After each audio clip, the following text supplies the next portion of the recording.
Hello and welcome to a brand new episode of Writer's Routine. This week we're chatting to Tim Lott, all about his brand new book, Yes, No, But Wait, the one thing you need to know to write a novel. We talk about where he works and how actually it's a massive bore to him. Also why he changed his routine quite early on after a big epiphany. And you can hear how he deals with a problem all writers worry about. But I think one of the things that all writers have to contend with is guilt.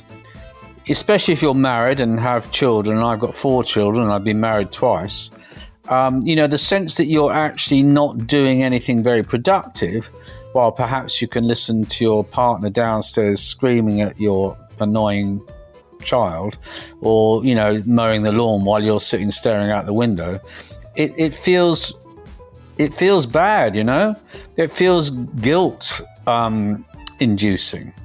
And it's quite hard to convince yourself, that you're doing something worthwhile and real and useful. So it did take me quite a long time to, as it were, let myself off the hook. You've got more with Tim Lott in a sec in a brand new Writer's Routine.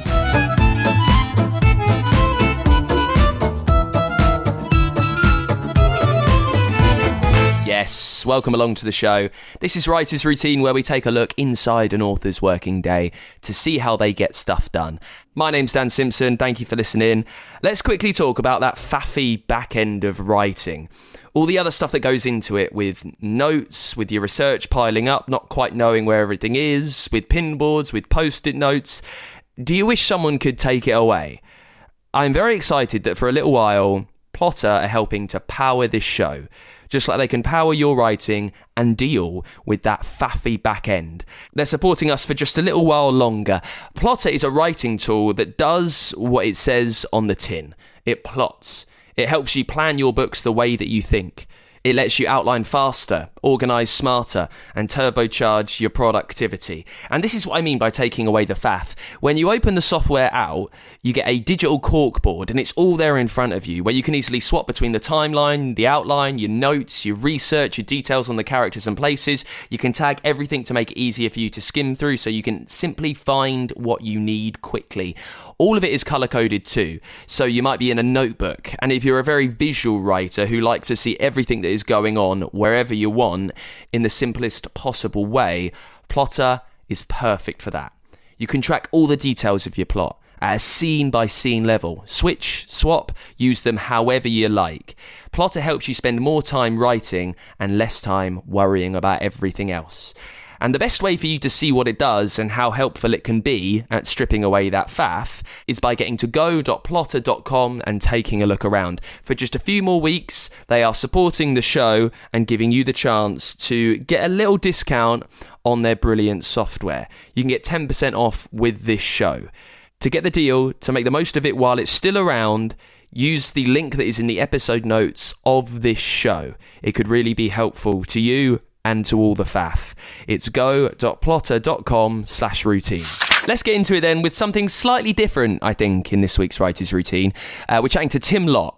He's written 10 novels which have won a whole bunch of awards, including the Whitbread First Novel Award. He's been shortlisted for the Guardian Kids Book Award and the Costa Award. He works as a screenwriter. He's been published in 16 countries. He's taught creative writing for over 10 years.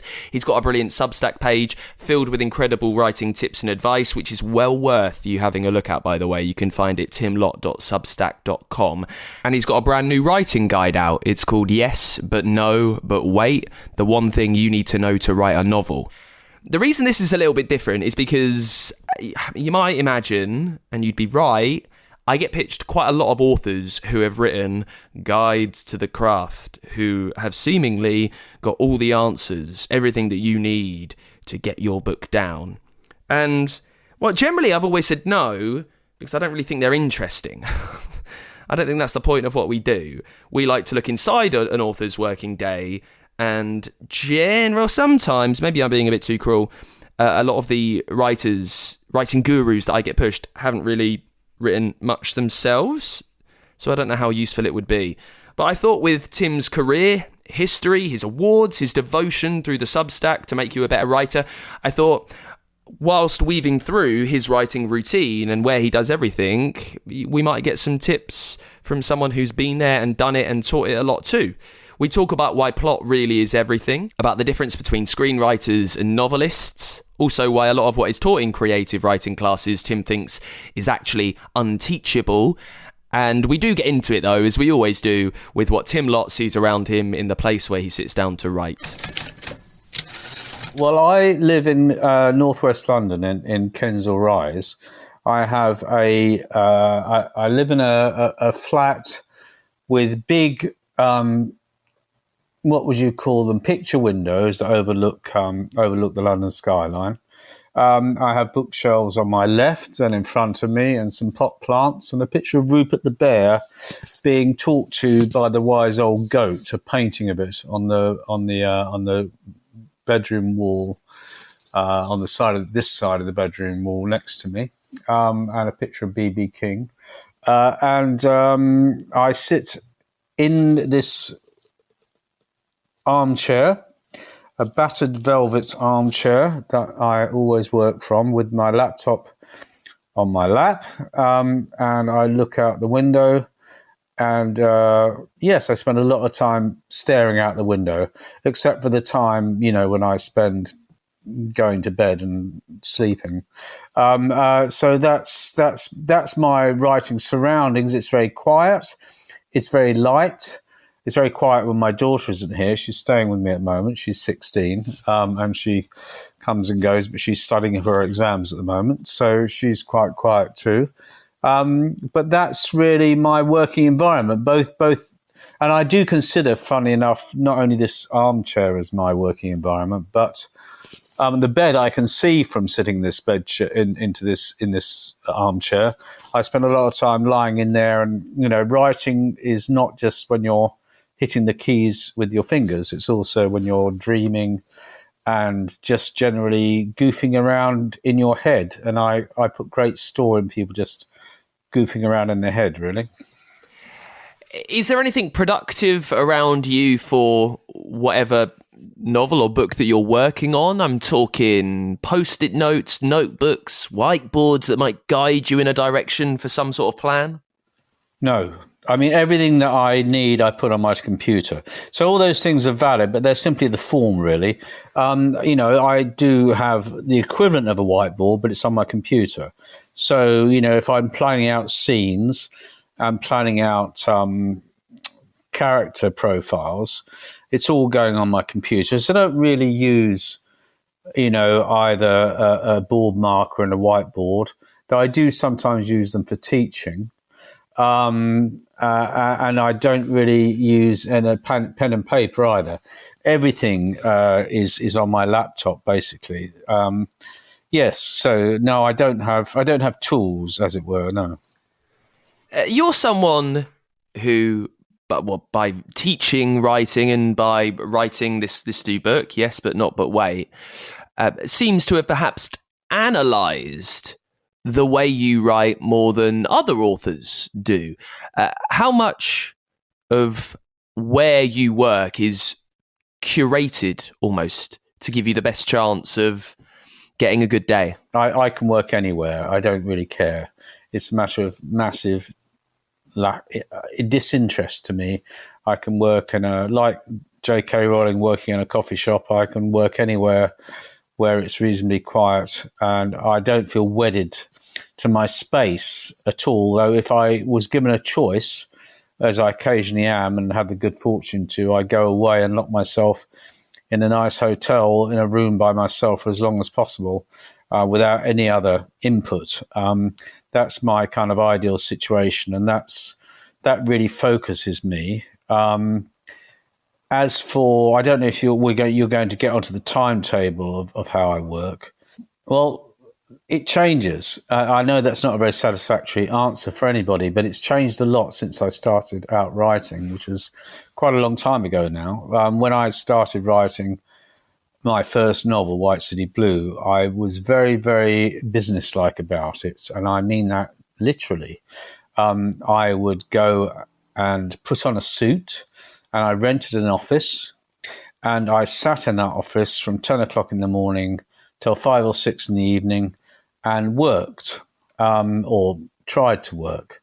And that was me really trying to convince myself that all this sitting around and staring out the window was actually a job, and not just a kind of extended metaphorical masturbation.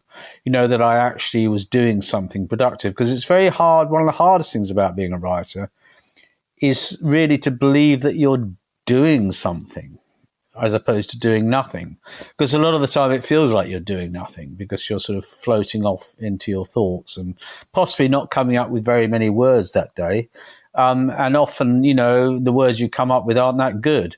So it's very challenging psychologically to keep going in those circumstances.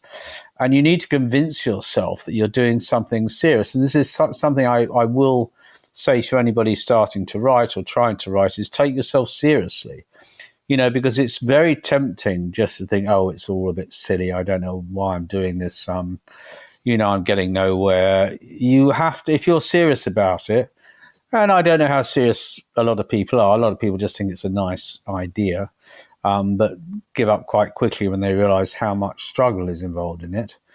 Take yourself seriously. If you're working from home, lock the door so no one can come and ask you to do the washing up. And I think you have to be very structured about. Having said that, I very quickly realised when I was in this rented office that I simply did not have a sort of 8-hour day in me.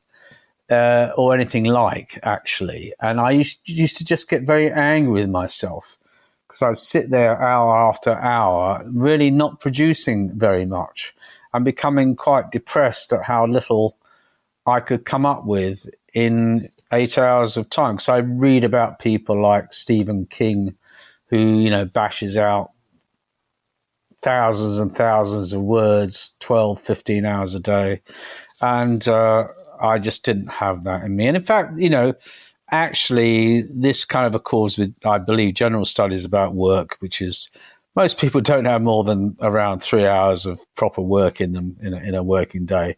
They get, the rest of the time they spend goofing off or drinking coffee or pretending to work. And I think that there's a limited amount of concentration that you've got, or at least that I've got. So although that experiment in a way was successful, because I wrote the novel and it was published and it did well, I later realized that I was, in a sense, being too hard on myself. And I do think you need to be, in an odd way, quite easy on yourself as a writer, because there's a lot of, self-punishment involved in it quite often. I'm not good enough, I'm not imaginative enough, I'm not working hard enough, I'm not producing enough words. And everyone else is going to be fairly skeptical anyway. If as the famous quote goes, I think it was Peter Cook who said to someone who said to him, I'm writing a novel. And Peter Cook said, well, neither am I. And everybody is writing a bloody novel, supposedly. But it's quite hard to be taken seriously. So you have to take yourself seriously. So anyway, having said that, at one point, I kind of realized that I only had 2 or 3 hours writing in me a day. And, I accepted that, I guess. And I also worked out, and it's going to be different for every writer, how much writing you have in you.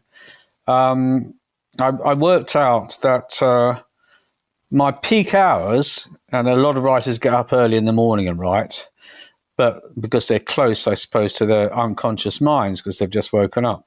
I can't do that. I'm a zombie until about midday.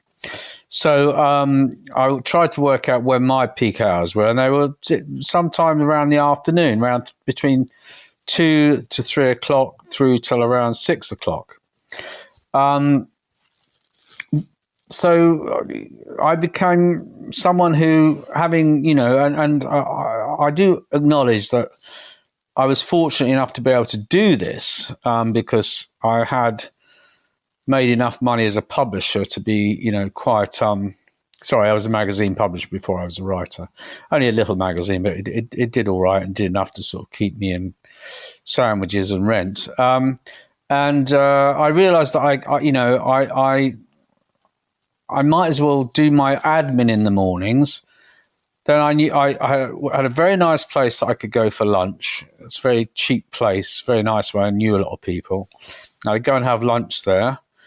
And then I would, and I've had this since I was a kid, I get very sleepy mid-afternoon. Something to do with the fact that I suffer ADHD. Your mind gets very tired very quickly. So, to this day, I have a nap around between 2 and 3 o'clock. So this all sounds very luxurious, but, I'm just telling you what works for me. So I went and had lunch. I then have a nap, and I'm a very good napper. I can nap. I don't need to set an alarm. I can lie down. I'll fall asleep. 30 minutes later, I'll wake up again, fully refreshed. And that's around 2:30, 3 o'clock. And I found that worked for me very, very well as a routine. It certainly wasn't punishing. And I made it even less punishing by I'm not a great believer in self-punishment. I made it even less self-punishing by breaking that I decided I was going to do 3 hours, and I broke that down into 3 45-minute sections. So I wrote for 45 minutes, stopped for 10 minutes, had a cup of coffee or a biscuit, wrote for another 45 minutes, and so on. And that way I got my 3 hours completed. And I found out that, in fact, you can get a lot of work done in 3 hours. If you break it up like that, you're working in very short spurts. But during those short spurts, you're very productive, or I'm very productive. As I say, it's different for every writer.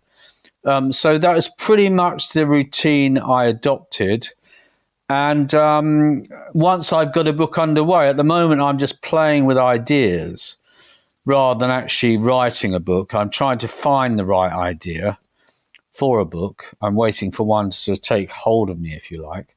So I do a lot of just doofing about, scribbling on the backs of envelopes and the virtual equivalent, scribbling on a document about what might be a good story. And that happens at any time. I don't really organize that. But once I've decided I've got to get, 80,000 words down on the page, once I've got a contract for that, I think I would find it quite hard to work without a contract nowadays. Then I would sit down and do my 3 hours every day, 5 days a week. I'd take the weekends off, and although it's only 15 hours in a 40-hour week, writing is not done when you're writing. If you see what I mean, once you get into a book, you're writing all the time in a sense because your unconscious is always at it, and the actual part of you that actually just sits down and writes is just the tip of the iceberg in many ways. But my tip of the iceberg happens sort of mid to late afternoon. You can only push yourself so far. And I kind of realized what my limitations were, I think. You have to come at a book when you're freshest, because it's not an easy business. For me, again, it varies from writer to writer. But it took me a long time, I think. I don't know how long, from those early office days to this much more relaxed style. But I think one of the things that all writers have to contend with is guilt, especially if you're married and have children. I've got 4 children. I've been married twice. The sense that you're actually not doing anything very productive, while perhaps you can listen to your partner downstairs screaming at your annoying child, or mowing the lawn while you're sitting staring out the window. It feels bad, It feels guilt inducing, and it's quite hard to convince yourself, that you're doing something worthwhile and real and useful. So it did take me quite a long time to, as it were, let myself off the hook. I don't know if, either of my wives, both ex-wives now, perhaps understandably, ever really understood what it is to be a writer, because it as David Mamet says, being a writer looks very much like goofing off. It's not like you're going down a coal mine. It's a very hit and miss process, and it does involve a lot sort of, walking around parks and just doing something that in a way goes very much against the grain of the culture. The culture is all about setting goals and achieving them in a very organized way, very sort of, I suppose, left brain activity, whereas writing is very right brain activity. In other words, it's not about, ABC, it's about finding connections, using your creative mind, using your imagination. And that's not what you would call an industrial process. It's definitely not a mechanical process. So you can't force it, really. And I think, for people who are used to the world of work, whereby, you go into work and you've got a certain number of tasks to do, and you do them, and then you go home again, and then someone gives you money for doing them. It's not like that at all. It's the life of an artist, and an artist's life is very different. Is very different from other lives, in so many ways. It's very ready to be misunderstood. It's very ready to be exploited. I mean, plenty of people who aren't artists or musicians or of any significance still spend their lives convincing themselves they are. Because, it's quite a good DOS, really, because you can just say, oh, I'm writing. But if you really are a writer, you have to face all that down and say, well, you might think that I'm taking the mickey, but I don't care. I'm going to sit and write this book anyway. But yes, I was definitely assailed by a lot of guilt and feelings of inadequacy and feelings of not being, a breadwinner. Even though I did get paid well for my books, there was still always the sense that I was just playing, or that other people thought I was just playing. And yet writing has a playful element to it, that's for sure. But as anybody who's tried to write will know, it's also very, very difficult. Talking about that guilt, you mentioned earlier about perhaps when it comes to delete words, how do you how do you advise people to convince themselves that even though you've had to delete words, and maybe you're writing words that will be deleted when you get to a second draft, how do you convince yourself that that's still been a good and productive day? Well, there comes a moment when you, and I think quite early in any writer's career, and it's something when I'm teaching people on my Substack page, timlott.substack.com, or my mentoring, I try to explain, I mean, it's a real cliche, but it's so true, is that writing is rewriting, and I write, I don't know, anything up to 10 drafts of a novel. And the main part of my job is throwing things away.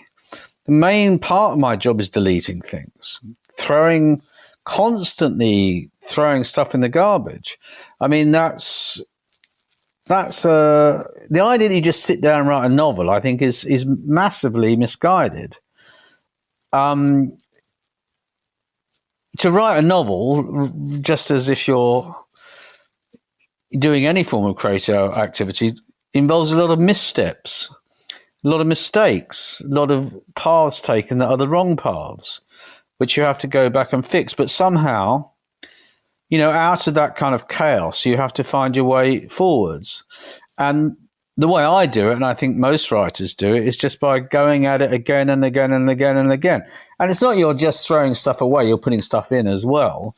But somehow you're finding your way through this forest of not knowing, by simply redrafting. And that involves an awful lot of cutting.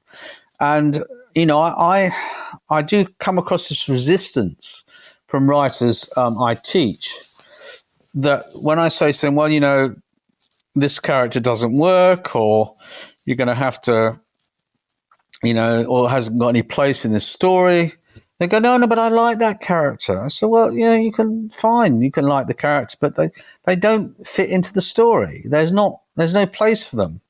They're not performing a function. Every character and every beat of a plot in my book has got to have some kind of purpose for being there. And so, you're constantly cutting out the stuff that you think. There's a very good book which I'm sure you've come across by George Saunders called A Swim in the Pond in the Rain, which is largely about short stories actually, but it's a terribly good book. One of the few books written by novelists that I think is a really good introduction to how to write. And he says, you should imagine that you're in club novel and there are bouncers in there, and they will come up to you and go, "What are you doing here?" And they'll be saying that to a sentence or a word or a scene. And you better have an answer or you're going to get thrown out. And that's exactly what you need to be doing with your book. Eventually, when you start off, it's just like, stick it all down there and hope for the best. I give myself absolute permission to write rubbish when I start. It doesn't matter. I know that at the end of it, I'm going to have a novel. It's going to be a bad novel, but it will be a novel. And then I'm going to start making it a good novel. And that's the second draft, the third draft, the fourth draft. By the fifth draft, I'm probably down to just, tweaking. But even that tweaking can go on for quite a long time, several more drafts. But the real writing is done as much by removing stuff as by putting stuff in. And I think any writer really does have to have the courage and resolve to remove stuff, that doesn't serve the story, shall we say. You mentioned a second ago you're playing around with ideas at the moment, waiting for one to really jump out and grab you. When you are thinking through these different ideas that might be almost fighting for your attention, how much time will you give them? Well, I don't like to think about things in sort of actuarial ways. I don't know how much time I give them. I don't think about things in those terms. I give them as much time as it takes to accept or reject them. What I'm really doing when I come up with an idea is thinking, okay, that's an interesting conceit, maybe for a story, but how's it going to turn into a plot? And I'm going to think to myself, okay, well, I can kind of see what happens in the first act. That's the easy bit. When I got something surprising happening to somebody, or the aliens land and, try and take over the planet or whatever. It doesn't matter. That's the easy bit, coming up with the sort of the first inciting incident. Then I've got to work out what is going to happen in the second act and the third act. Only in a very rough way, but I've got to work out where this story is going. And I've got to have a kind of very grainy blueprint of the book before I properly start writing. And I must admit, this is something that I've developed as a technique since I started to write and teach about writing, because I understand the structure of stories so much better than I used to. When I started writing, I didn't have a clue what I was doing. I just sat down and hoped for the best, and bashed it out. And fortunately for me, I seem to have absorbed enough about storytelling on a kind of unconscious basis that I could make it work. But as any writer who's written a few books knows, the longer your career goes on, the sort of thinner the ideas become, and you sort of become more and more reliant on some of the storytelling techniques that are well established to help you through the draft, I think. And I certainly do use that craft, if you like, which basically centers around character and plot, to help me try and work out if a story idea is actually worthy of a novel, which after all is a big beast. 80,000 words usually. Mine can run from anything from 80 to 120,000 words. And that's a lot of work. So I've got to have some rough signposts before I get going, on filling in the huge gaps that I'm going to have after I've constructed some sort of grid in my mind of where the story is going to go. Just one last question on the day. When you've woken up from your nap, how easy do you find the process of kind of leaping into your story, getting straight back to where you were? Well, I'm always reluctant. I mean, I'd much rather go and have a cup of tea and a biscuit, usually, but it has to be done. I mean, it's a bit like athletes say it's, when they're training, it's the terrible 10 or the terrible 20 when they start off. That's the sort of hard bit. Once you're into it, it's okay. And I sort of feel that about writing. Once you've got into your rhythm, it's okay. It's like jumping into a swimming pool, and it's like not very nice, an outdoor swimming pool, and it's cold and you don't like it very much. But then, you get used to it, and then it's okay. It's all right. It's even enjoyable. But you have to push through the initial resistance. And there's always a resistance, because what you're pushing at is your unconscious mind. You're trying to get through to that's where stories are written, not in your head, but in your unconscious mind or your imagination. And you're kind of pushing at that door of your unconscious mind. And you're saying, let me in, give me something, And your unconscious mind tends to resist that, it doesn't give up its secrets very easily. So you tend to get quite uncomfortable trying to get in that door, for one reason or other, because there's lots of dark stuff in your unconscious, and not everybody particularly likes going there. And extroverts never go there, so far as I can make out, if they can avoid it. But introverts like me are obsessively drawn towards what's going on under the surface, I suppose. I don't find it easy, even having had such a sort of non-challenging day up until that point. I mean, another way of looking at it is that I'm lazy, and to sort of actually sit down and write. Most writers are lazy, actually. To actually sit down and write it takes quite an effort of will on my part. It's never easy. But as I say, once you get going, it can and is very enjoyable, but it's also sometimes absolutely bloody awful, and you feel yourself getting nowhere, and your words are sterile and dead on the page and all that sort of stuff. But then something opens up and you find yourself flying, and that's a great feeling. So yeah, I never look at the process with relish. It's my job. I mean, not that many people love their job. I mean, actors and musicians do, but writers, I think, have a much tougher time of it. So sometimes I don't want to do my job, but I do it. I do it because if I don't do it, then I'm not sure that I have any particular purpose on this planet. So I keep bashing away, but I don't usually sit down at the laptop with a song in my heart. We'll get back to it with more from Tim Lott in just a sec. Now, thank you so much for listening to the show. I just really appreciate the time that you spend with me every week or so, and someone else wanging on about writing. Thank you so much for listening. We've had over 1 million downloads now, so I really, really appreciate you still being there.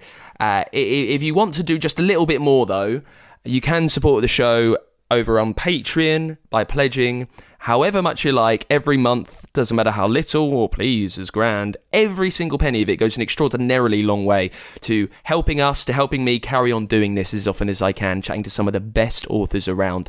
I love doing it. I'd love to carry on doing it. And you helping us just helps me keep carrying on and devoting the time that is needed to bring you this show. For that, you get merch. There is bonus episodes. There is even a way for your book to sponsor this show. And I really appreciate anything. I know that times are tricky. If you would like to help us out, become a backer, pledge to support the show at patreon.com/writersroutine. Let's get back to it then with Tim Lott chatting through his new book, Yes, But No, But Wait, The One Thing You Need to Know to Write a Novel. It's a writing guide from someone with years of not just writing experience, but teaching writing experience. It's filled with help and guides to take you from nothing to a novel. In this part, we talk about why screenwriting helps novel writing, also why focusing on plot is so important, and we get back to it, talking about why he decided to write a writing guide in the first place.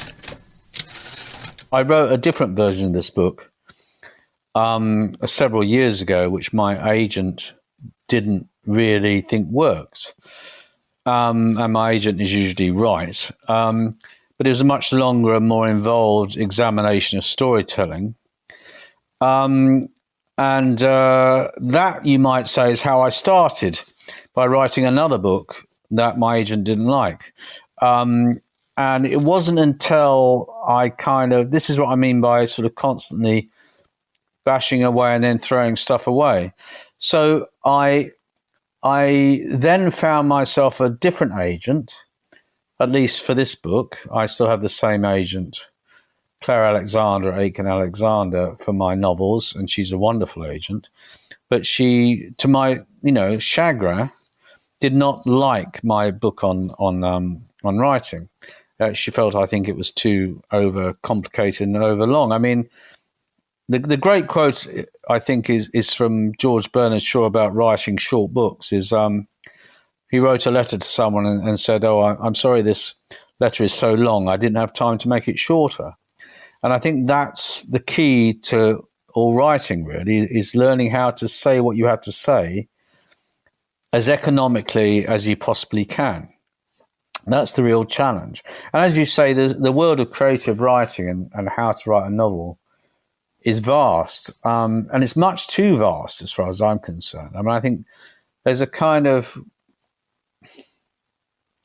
well, I wouldn't go so far as to call it a racket, but I think there's an oversell, shall we say, of creative writing courses and lessons, because they're trying to teach the entire canon of writing techniques, from style to voice to dialogue, and a thousand other categories.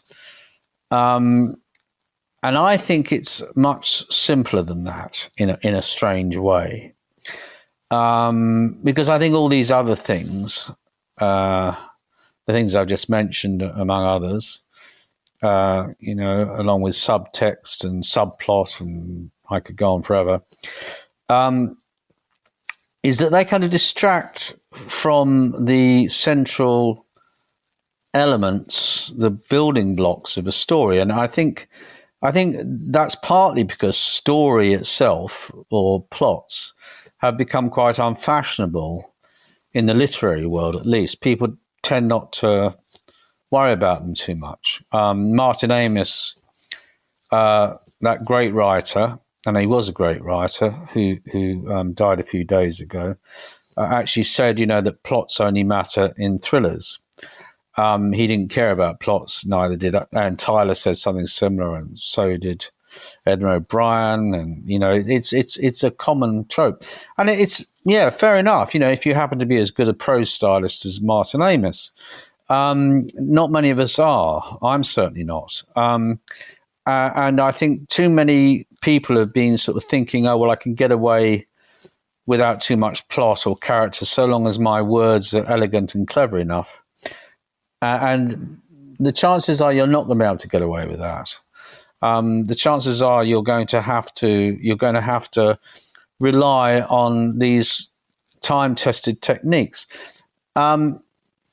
the trouble is, because the creative writing industry has become so immense and spread-eagled, that the real central points of storytelling have got lost in all the detail. I mean, I'm sitting next to my bookshelves here, which I've probably got 100 books on writing, and you'd be surprised how few of them actually, for instance, feature more than a few pages about plot. Well, I always thought stories were about plot, and that's certainly what Aristotle thought when he was the first story theorist. And it's certainly what TV and film writers think about, as well as character. And I'll come to that in a second. But the actual structure of a story has become more and more downgraded.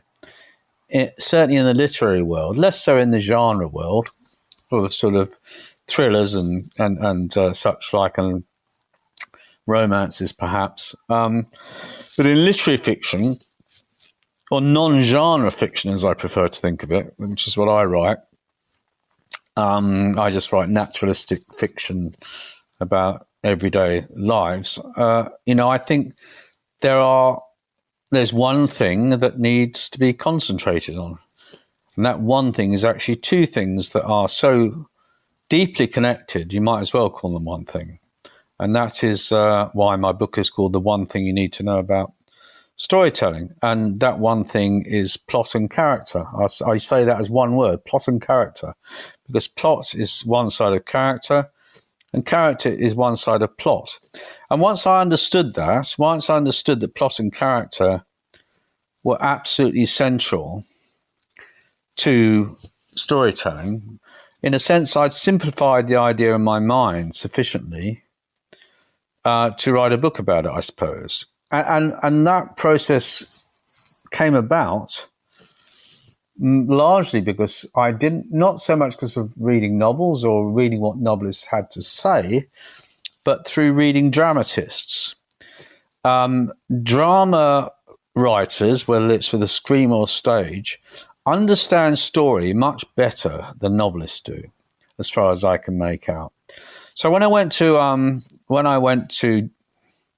Robert McKee's lectures on storytelling, which I think he stopped giving them now, but it was just a few years back, I was absolutely flabbergasted, at the insights he was giving me about storytelling, because as a novelist, you don't hear this stuff. And McKee mainly writes, is the Hollywood script guru, but his insights, as far as I was concerned, applied equally to novelists, and I thought he was marvelous, and he became a friend after a while, and I did a big interview with him for the Guardian. And similarly, I became friends with John York, who wrote a book called Into the Woods, which was also about story structure. He's a TV producer, and again, he was behind EastEnders and Shameless, and has won several BAFTAs, and he understands very, very well how stories work, as does my other, I suppose you would call them, guru in this matter, Will Storr, in his book, The Science of Storytelling. I got to know Will very well. And finally, David Mamet, another playwright, who is a brilliant writer on drama. And I thought, well, people are not using these techniques in novel writing. And, why not? I don't understand, because they're just as applicable to novels as they are to films or plays or TV series. That's kind of my campaign, I suppose, is because I love stories, but I find novels more and more difficult to read nowadays because I find they have lost touch with the fundamentals of storytelling. They ask a lot of the reader, and I don't like to be asked that much. I like to be dragged through a story by the scruff of my neck, so I want to carry on reading all the time. And there are certain techniques for doing that. So this is a very long answer to your question. I wish I could have made it shorter. But the fact is, once I understood that stories were really about this one thing, which is like a DNA strand, two interlinked, as it were, strands, the double helix, I call it. Once you get to the heart of those things, you've really learned all that you can learn about writing a novel. That's not to say there isn't a lot more to writing a novel. There is, but there's only so much you can learn. You can teach all you like. There's only so much you can learn. You can't really learn voice. You either got a voice or you haven't.